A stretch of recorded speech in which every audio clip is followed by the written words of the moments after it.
Wow, what a beautiful, beautiful presentation. I'm so moved by this. Congratulations, all you wonderful young musicians participating, Lynn, Denise, everybody that put this together. It's just beautiful. Yeah, we're in the middle of a pandemic. These are unprecedented, scary times. So let's talk about that. Let's talk about fear, okay? Fear is your enemy, and fear can be your best friend. Fear, good fear, is what keeps you safe. It's what keeps you from walking out, into the middle of a street with oncoming traffic.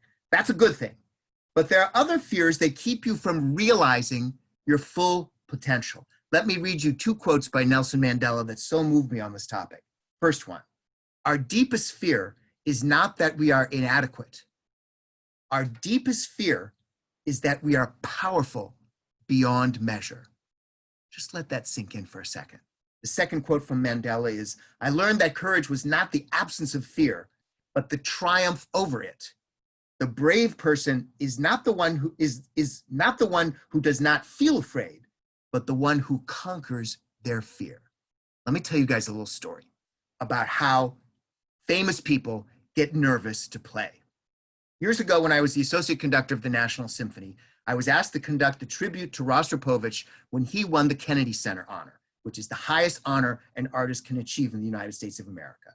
Yo-Yo Ma was hosting the presentation and playing. President Bush Sr. was presiding, and it was my first broadcast on national television. I was crazy nervous, insanely nervous.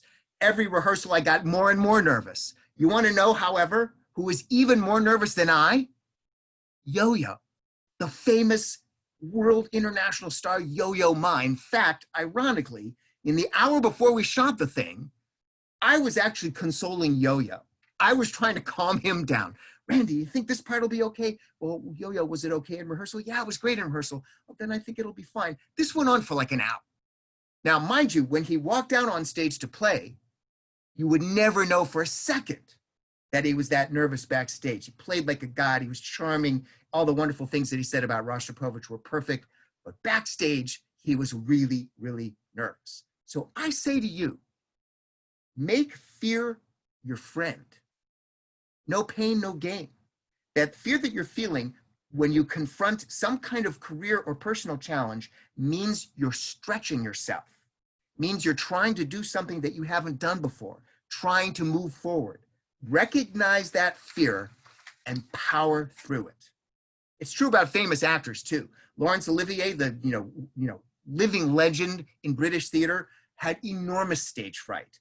Adele does, Barbara Streisand does, Beyonce, Kenny Rogers, all these famous people are crazy nervous before they sing.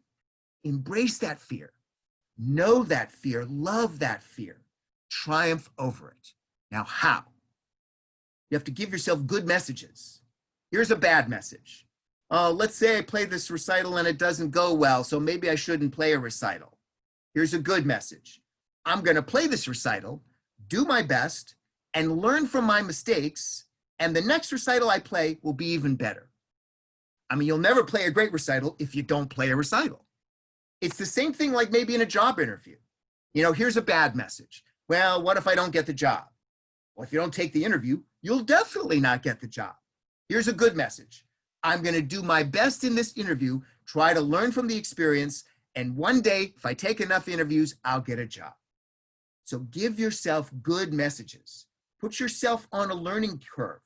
Keep a productive inner voice, not a critical one. When you do, you'll have crossed a hurdle. And like Nelson Mandela said, you'll be powerful beyond measure. Now, I want to share 3 quick thoughts with you. There are 3 things you need to succeed in any discipline. 1, you need a work ethic. You need to work hard. The stereotypical saying in our business is, while you're sitting in front of the tube, your competitors are practicing. 2, you need to find great teachers, mentors like Maestro Rita. And that doesn't mean just when you're in high school and college. Your whole life, you need to find great teachers. And 3, you need to persevere. Persistence alone is omnipotent. Keep knocking on doors, and one will surely open. Here's one more quote to close out. William Shakespeare said so beautifully, "It's not in the stars to hold our destiny, but in ourselves." God bless you all. Go forth and face your fears.